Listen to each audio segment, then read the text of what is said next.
So for me, I fell in love with movies when I was 8 years old. My first job, other than working in my family country store business, was being an usher at the age of 15. I actually got paid cash under the table until I turned 16 because I wasn't old enough.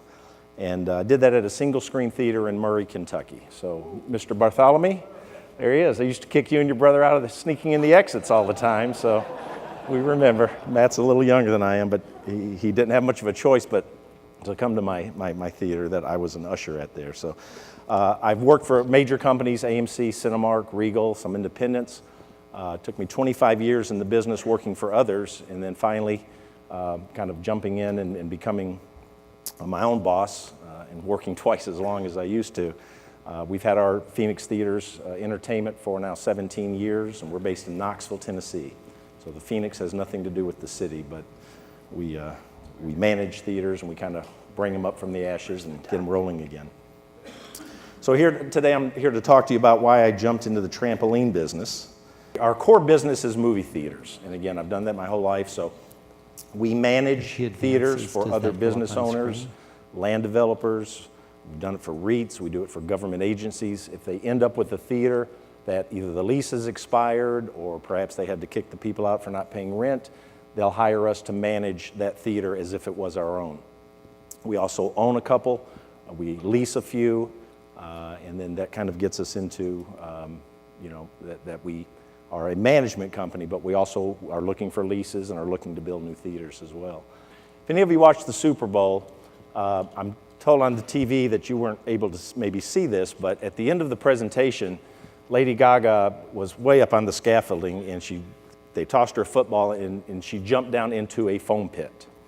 And some said on TV you couldn't see that it was a foam pit, but it's not a trampoline, but it's close enough. We've got foam pits in our trampoline park, so we thought that was a little good publicity if in fact you could see what that was.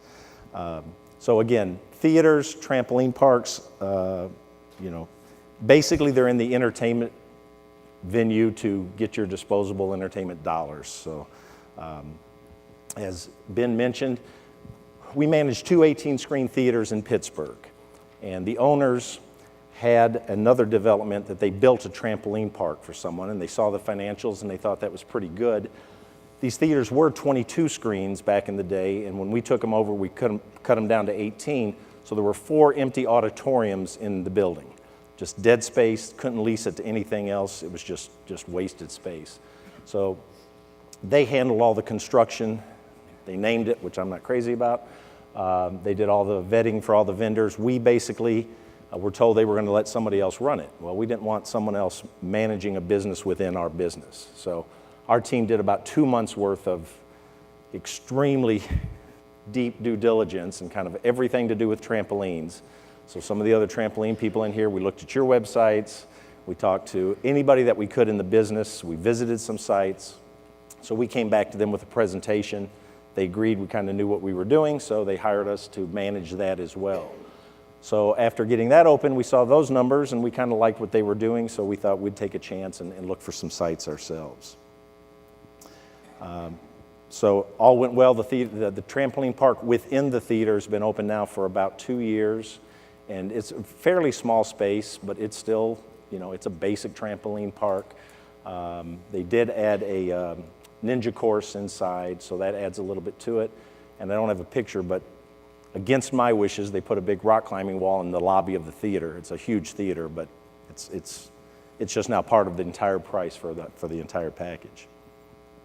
So again, knowing the financials of the theater business and then learning the financials of this trampoline park that we did, we decided to put together some of our numbers, and I'll throw you with the budget, and you don't have to write any of this down, it's kind of boring, but basically we're projecting at our new trampoline park, $2.2 million in revenue, and kind of what we did on this is we took our first budget and we looked at it and we said, let's cut the revenues way down and let's put the expenses way up, because we have learned in most all businesses, you may be a little over optimistic on your initial budget, and so we thought we'd do our best to get it as accurate as we can. I'd rather congratulate my people that they did a better job and made more money than to kind of kick them in the rear that they didn't.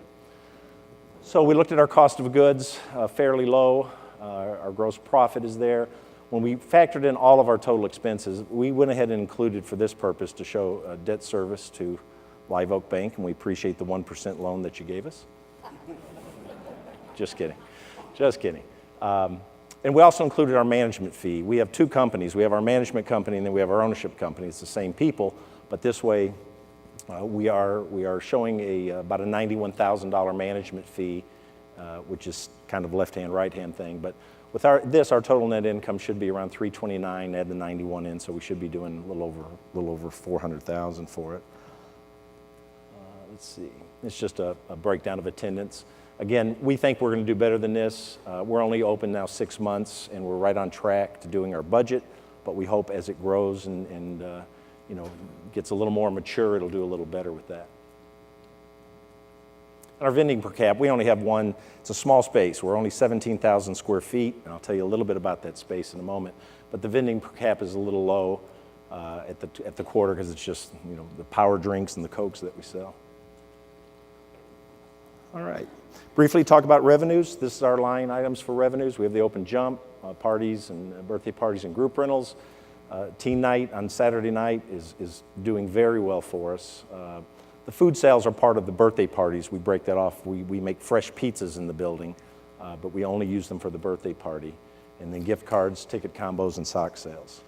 And I will tell you, after 42 years in business, if anybody had told me 5 years ago that every night or in the morning when I look at our numbers that I would be so happy to see how many socks we sold, I would have said you were nuts. But it's nice. It's you buy them cheap and sell them a little high. They can't jump without the socks, so you got to have that. Our expenses, obviously, same as most of all of your businesses: rent, payroll, insurance, our operating costs, loan principal, management fee, license, and taxes. You see insurance is number 3 on there, and I know Tim's out there. Insurance is high. It's high. There will be accidents, not if, it's when. And we've already had some, but you have your insurance and you get covered. Keep in mind, I'm from the theater side, and as I think Jeff said yesterday, we do pay sometimes a little less than 60, but on average, we'll pay 60% of every dollar that walks in that building for admissions back to the studios. And I do call them greedy so-and-sos, but at the end of the day, they're the ones putting $200 million into the picture and then giving us to sell. So we don't make much money on tickets, and just keep buying those $10 buckets of popcorn when you go, and we'll be able to stay in business. So briefly, how our first site came about, after the management of that, I went to ICSC, and I always meet with that gentleman that I told you that I'd managed for 12 years that finally leased his building. And we just sit and talk, and I just told him, oh, yeah, things are going great, but we just took on the management of a trampoline park, and we might look to buy some. And Gary looked at me, and he said, what's a trampoline park? He's one of the biggest shopping center developers and managers in the DC market. He's got, I think, 4 kids and I think 9 grandkids. But he works 7 days a week, so I'm sure his wife knows all about trampoline parks, but he had no idea. So as soon as I told him, he said, you need to talk to Susan. I think we've got a site you might be interested in. And by the time I left that meeting, we had a flight booked to Leesburg, Virginia, to take a look at their shopping center. If anybody here from the Leesburg, Virginia area or DC market? Wow, just a couple. Leesburg, the city itself has 47,000 people. The county's 375,000. But what not only attracted me was this beautiful upscale center with condos above. It's got a 12-screen Cobb Theater, a King's Pin bowling alley, lots of restaurants, some retail. It's got a Wegmans grocery store. I had never really heard of them until I got involved in that market. This is like the second busiest Wegmans grocery store in the entire Maryland, DC, Virginia area. I can't even give you, shaking your head. I can't even. You what? Oh, I'm telling you, the people, it's just like the most super grocery store you've ever been to times 10. I love that. I'll steal that. I'll use that next time. It's the Disney of grocery stores. So the traffic is huge. It's a beautiful center. But what I already knew from having managed Gary's Theater in the DC market, Loudoun County, Virginia has the highest per capita income of any county in the United States. If after I'm done you want to Google it and just say, what's the highest per capita income of any county in the United States? Loudoun County, Virginia. So what's also great about up here is any possible holiday that the government takes, they're all out of school. I can have, sometimes my Mondays are bigger than my Saturdays there because they've got the time and they've got the money. So you talk about kids coming in, possibly with a credit card from their dad or their own. All right, I'm running out of time here. So we were sold on that project. Live Oak came and toured it. Ben came and toured it with us. We liked it. We were able to work a pretty good deal in that we knew this area is kind of, it's not on the main street, but it's 20 feet around the corner. So they considered it a back space. They had trouble filling it. I also knew the owners were looking to possibly sell this shopping center soon, so they wanted to have a lease to increase the value of their property. So we did pretty good with it. Normal rents in that shopping center is around $40 a foot. We were able to negotiate about $25 a foot all in. There's our breakdown of what we have for that. So it's about 18%. Movie theaters, as some of you may know, if you can get a 15 to 18 to 19% all-in rent, you're doing pretty good. So we thought we were about right on track with what we had a history with for that. And so Atomic Trampoline Fun Center was established. I won't tell you how many months it took me to get that name cleared because everybody uses Jump, Sky. We went on and on and on. Finally, I said that was my first choice.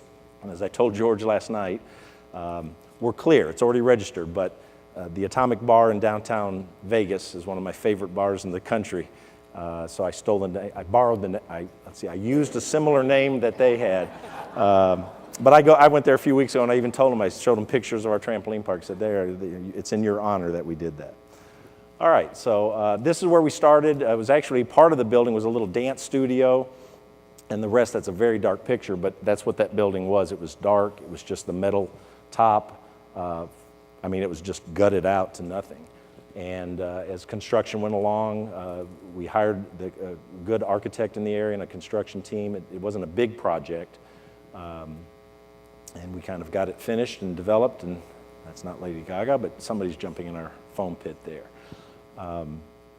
So our costs were good. The total build out was about $2 million, and that included the FF&E. We were also able to get the landlord to put in half of that. And then, again, Live Oak Bank was our financing on the other side, so it worked out pretty good for us in that. And I'm down to a minute and a half, so I'll go a little faster here. It's just a beautiful shopping center, and what makes it differentiate a little bit, and there's nothing wrong with, but the majority of trampoline parks that I traveled around the country to look at are a lot of times metal buildings and warehouse districts. And again, there's nothing wrong with that. But one out in San Diego market I went up to, you're literally parking in this big wired fence next to it, and it's just not the most inviting. So we really liked the appearance of what this is. It's a little different than a lot of trampoline parks around the country. We'll talk briefly about payroll. We have maybe a little higher payroll than others might, but again, I told you a story briefly yesterday when our theater company I used to work for cut payroll, you lose service. And with a trampoline park, I firmly believe, even though I'm new to the business, I'm not going to skimp on payroll. I want bodies in that building. I want them watching all the kids and adults. I want them to be available to in a nice way, whistle them down when they're doing things wrong, not just because they're breaking policy. I don't want them to break legs. So we're a little high on payroll, but I just want that bodies in the building. When we did travel around and look at others, sometimes you'd see two people watching the entire building, and sometimes those two people were standing over in the corner talking, but as we all know, those sometimes are kids. So we're a little high on payroll, but we think it's well worth it and is safe. Party rooms briefly. We'd been to a few party rooms that were kind of dark colors or dark lights or had a picnic bench in there, and one we went to had just nothing but picnic benches in one huge room, and the different parties literally sat shoulder to shoulder.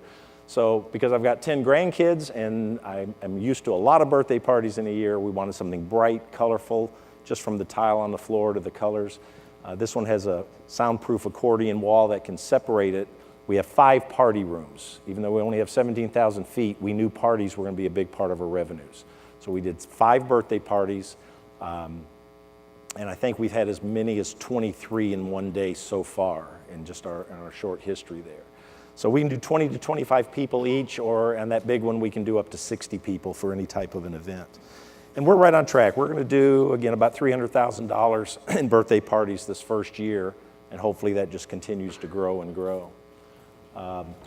You can find that on the website. We're like everybody else. We've got 3 or 4 different types of birthday parties, and they go up a little higher, and the more money we make. So basically, I want to close with that. The reason I shifted from 40 years in the movie business, and that's still my main focus and my love, I'll do that till I die, but we were open to a new business venture. And we had to learn, and it took our people, it stretched them a little bit. My staff, some of them have been in the business theaters 25, 35 years. This was new to them, but we had a little bit of experience, but it was good to grow. You don't do the same thing your entire life. We did our homework, we did our due diligence, we wanted to make sure we were going to make money. And again, we talked to other people, we'd go to parks and visit them.